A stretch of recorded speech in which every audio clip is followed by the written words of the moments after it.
Thank you very much for joining us again. There's even more people than this morning for the second and last part of today's program, which is a short dedication ceremony to the Center for Italian Studies, to the late Professor Mario Mignone, and a series of personal recollections from friends and former colleagues. I'd like to thank again everyone who's here, in particular Senator Laval, for making time for us. Senator Laval is a very good friend of the Center, personal friend of Mario, and as Lois Mignone was saying before, the Center would probably not be here without the help of Senator Laval. So thank you for being here, Senator.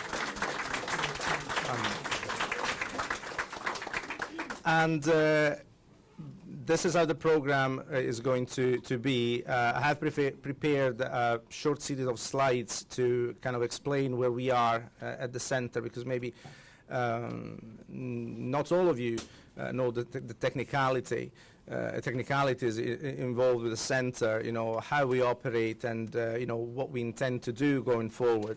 But before that, I'd like Lois to join me. Lois will conclude with some remarks this ceremony, but I would like to have her here as we formally dedicate the Center to the late Professor Mario Mignone. This will become the Mario Mignone Center for Italian Studies. Now,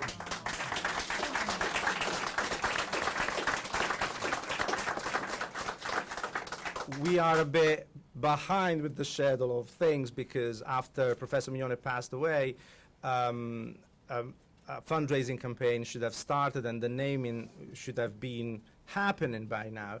Unfortunately, COVID came and things are a bit delayed. So what we thought we'd do was to seize the day of the upcoming 40th anniversary of the founding of the Center in 2025.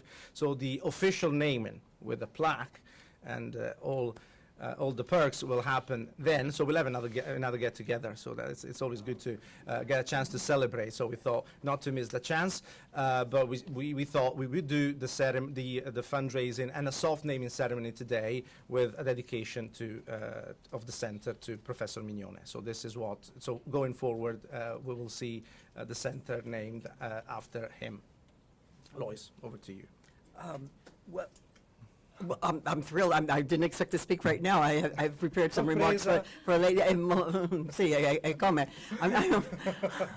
I'm thrilled and totally grateful for all of you for being here. I was joking with Luigi Fontanella before. They were talking about Mario being so devoted to the Center, and I said, I never had to worry about another woman in my life, ever, ever. Well, first of all, I always told him you'd be stupid. You'd really be stupid without me. But I always said the Center was the other woman, really. The Center was the other woman in my life. I lived with her. That's okay. I lived with her, and we're certainly thrilled that the Center will be named in his honor, and I'm super thrilled that his family and our family is here, and our dear friends and people who came yesterday. So I'll reserve my thank yous for afterwards. But again, I'm thrilled. Thank you so much.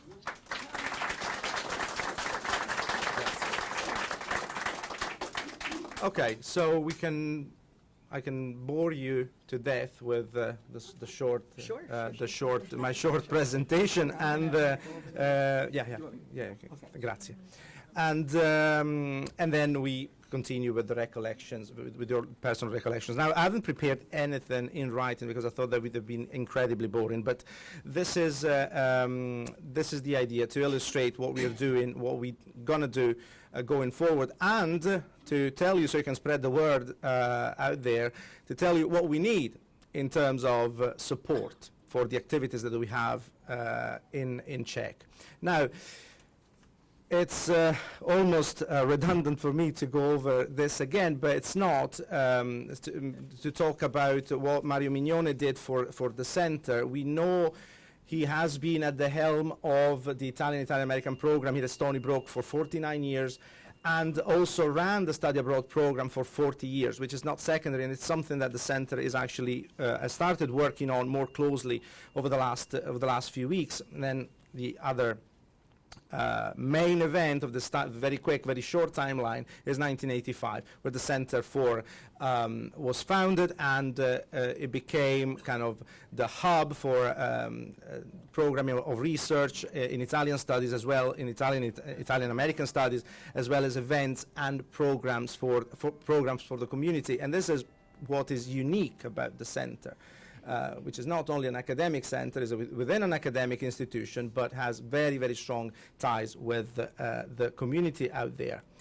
Now, there's a couple of tough questions, especially for myself, who's just arrived here at the center. So how to preserve the history of the center while adapting to the new, adapting to new ways and design new ways to improve its present and future vision. And also, this brings us back to an overarching question, which is, what does mean to us today being Italian? It's something that has been already discussed this morning, an Italian-American too, or American-Italian, if you'd like. Where does this belonging, this identity, finds its roots? Now, we also touched upon this yesterday, the old versus new migration, the different needs of our constituency. We deal with the community, yes, we deal with the students as well, and the students of Italian, which are the core of the Italian program. Without the students, there would be no program, and the Center for Italian Studies would probably still exist, but to do what, right? So it would be mutilated in a way, okay? There would be no academic part. So we need to take care of all these needs, including the new migrations. So, and this is the center, this is what the center has tried to address with the new series of events. We had a rapper a while ago, an activist, a Mirisa, and more traditional speakers such as Dacia Maraini, who was here no longer than a week ago. But now, what remains is the purpose of the center, which is to provide outstanding program, or help the Italian program, help the department, work closely with the department in providing outstanding program in Italian language, literature, and culture by offering courses. And you know that we have an endowed fund that is specifically designed for the provision of classes of Italian to the community. Which we keep at a very, very low fee for our students, thanks to this endowment. And then, again, the purpose remains the same, to be the point of intersection between the academic life and the life of the community. The center is, we'll see it in a minute, has a large endowment. Professor Mignone made sure that the center was self-sustainable, through a very large endowment. But the university plays its part, has an important role for the center. They pay me, for instance. They provide salary to the D'Amato Chair, another endowment that was envisioned and put together by Professor Mignone and others. The center administrator, Alicia, who again was instrumental to this conference. There might be some other staff additions. Those are all provided by the university. So the university plays its part, its big part in this. Also in kind, in a way, providing the place where we are, which is again a unique place.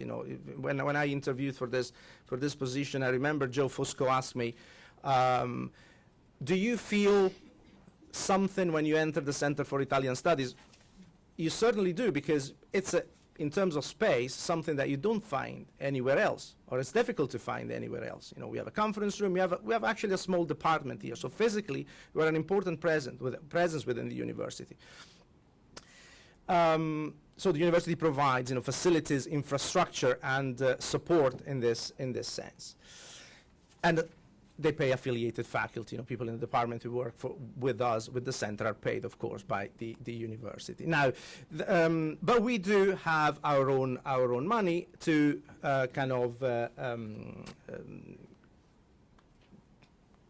achieve the aims that are linked to our key priorities. I've indicated three here.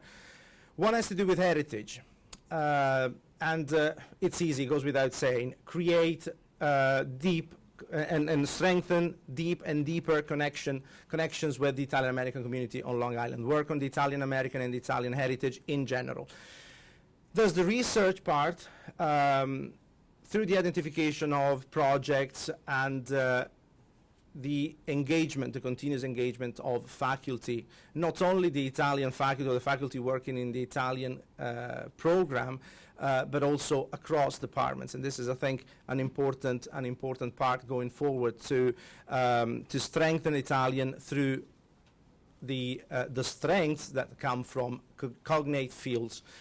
History of art, could be history, could be Africana studies, or music, for instance.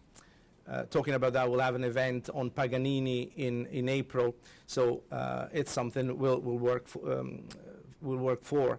And then the teaching. Now, the announcement of the Italian language and culture courses at community level and within the provision of the department.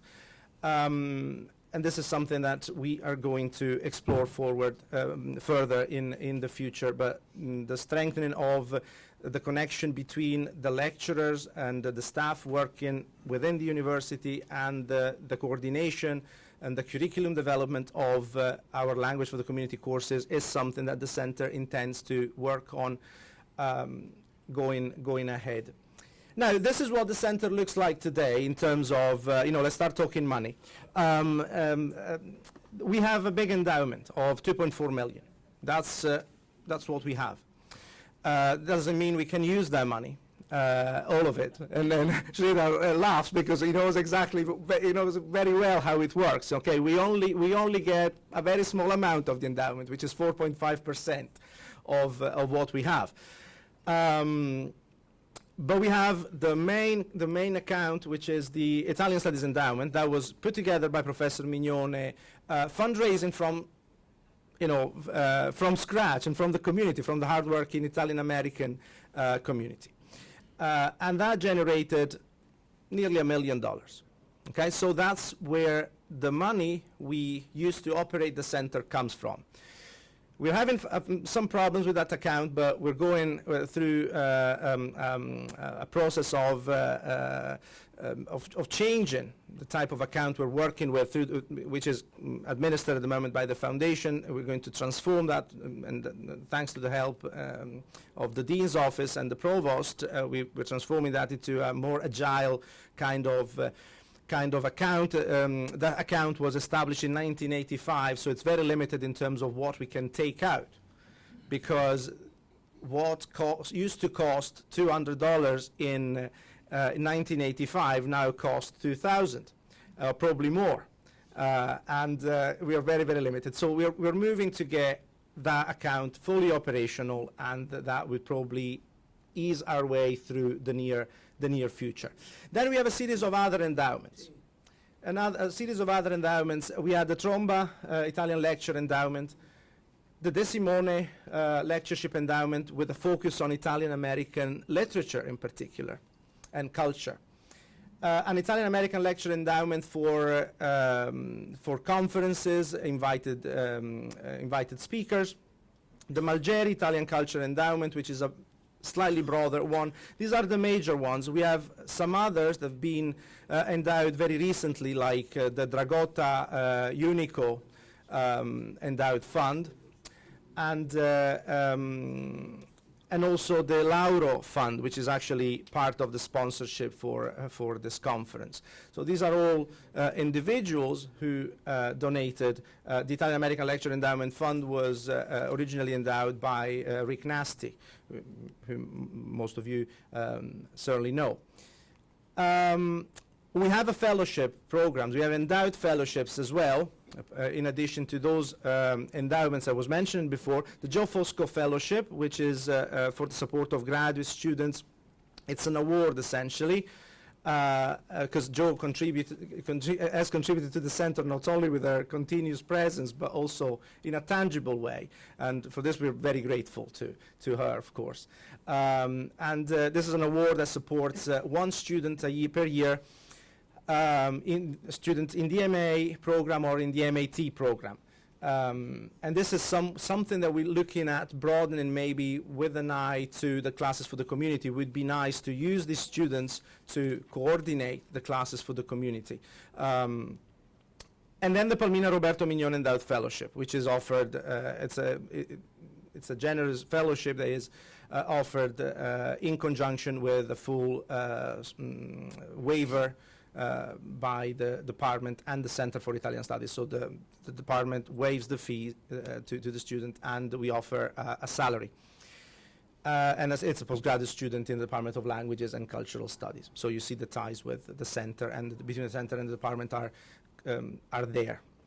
The study abroad, which is one of the staples of Mario Mignone's activities as a director of the center, and an academic. We have a very large study abroad program here at Stony Brook, and for some reason, though, that collaboration with study abroad between the study abroad and the Center for Italian Studies was not as practical, tangible, real as I would have liked. So we have decided over the last couple of weeks to disburse at least 2,000 each term, so 6,000 a year for now, to support students who are willing to visit Italy for their study abroad program. And then we are continuously engaged with a lecture series, workshops, and the organization of other events. This is what the center is probably most known for our lecture series, exhibitions, and performances. The Concorso d'Eleganza, again, Joe Fusco is the mastermind behind all those activities. The Italian Film Festival, now this is something that's been done in the past. We are in the process of revamping the idea behind it. And Ludovica knows what I'm talking about, because we were discussing this earlier on. We're looking to transform this into in an event with more impact on the community and on Long Island in general. Research initiatives, multidisciplinary ones in particular, and that again is at the core of the center's mission. Understand what it means to be Italian American. I strongly want to make the center a place where people go to study as well, and that way we can be also globally recognized as a center of excellence through faculty publications, conferences, and our outreach activities. I believe it's fundamental to make the center recognizable from this perspective as well. How to do that as well through our graduate student fellow program, which should be strengthened further. We have the fellowships, but we need to try and combine them in order to make them more attractive, especially to an international audience.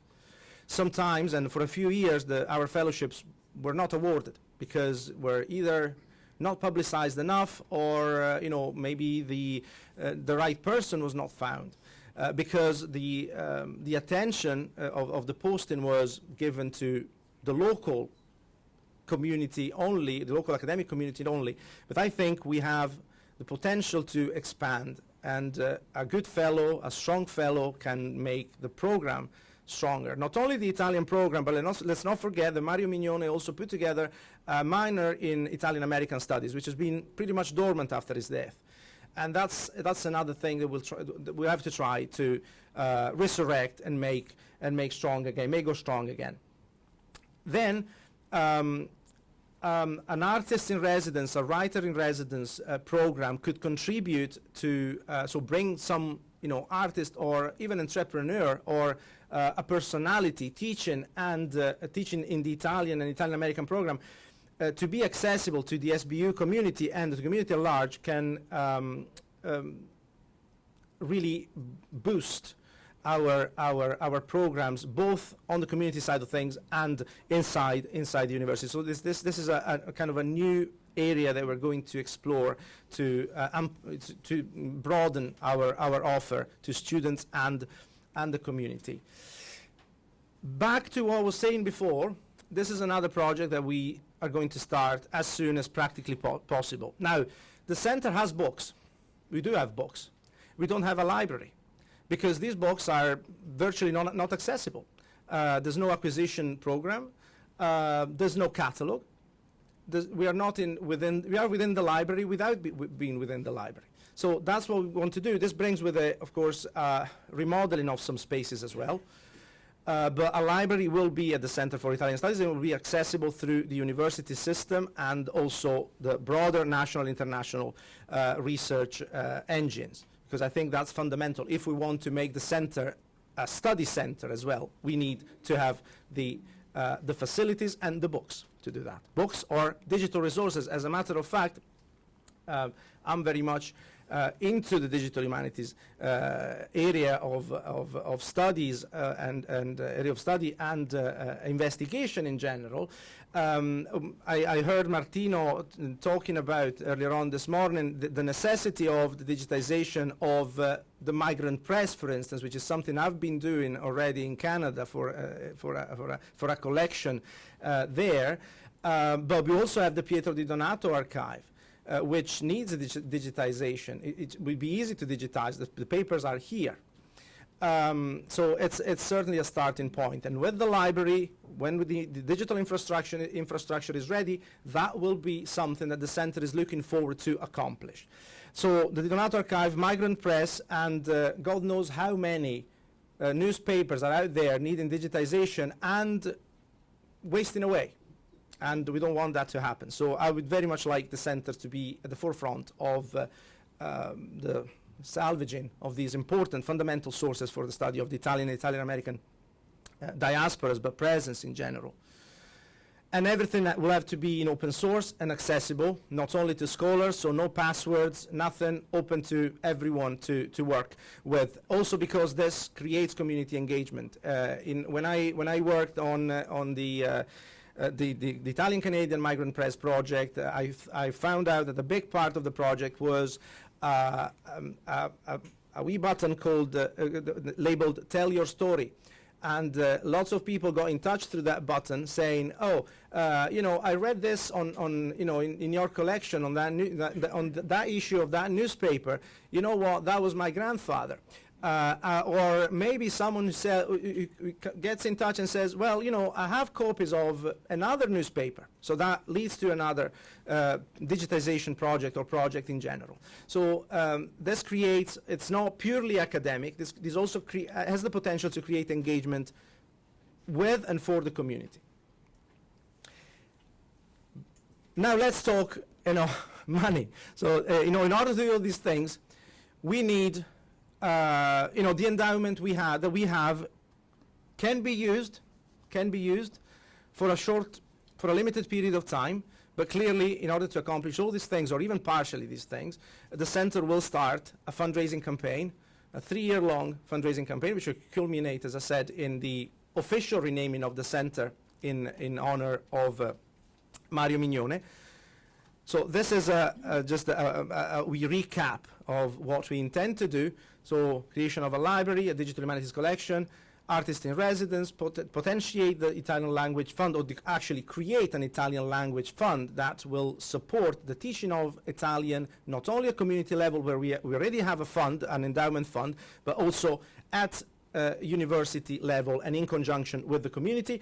The strengthening of the offer in terms of the fellowships that we have, and the creation of the study abroad travel funds for the disbursement of those $6,000 that I was mentioning before, or even more in the future, God knows. The heritage bit will continue to do what we have been doing and to keep the operations of the center sustainable, viable, and as they have been over the last few years. Now, again, money.